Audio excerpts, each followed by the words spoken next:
I'm not the biggest fan of the Maestro Mini cartoons. I have now watched every single episode of House of Mouse, and I think there are about 4 or 5 Maestro Minis throughout the 3 seasons.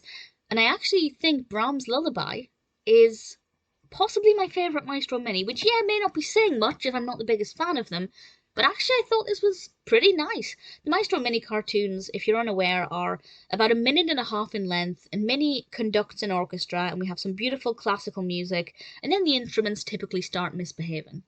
And with this one, we have Minnie conducting Brahms' Lullaby, which is a gorgeous song. It's beautifully played, really enjoyed it. And then various instruments start doing their own thing. I don't want to go into too much detail about it, I don't want to ruin it, but for example, we have an electric guitar doing a bit of a solo.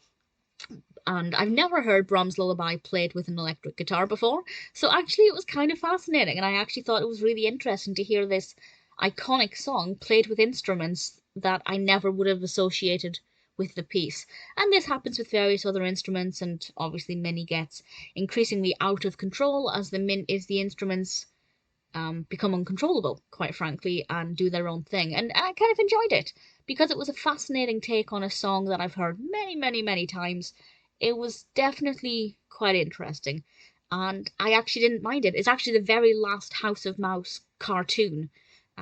So in that regard, I feel like it's ended on a pretty good note actually, and I didn't mind it. Maestro Mini may not be my favorite cartoon series from House of Mouse or Mickey Mouse Works, where it originally aired, but Brahms Lullaby I quite enjoyed. It's well animated, of course. That's always the case with Maestro Minis. They're always very well animated, but sometimes the music's not that great or it's just not that fascinating. But Brahms Lullaby, it was an interesting take, quite cool, rather interesting.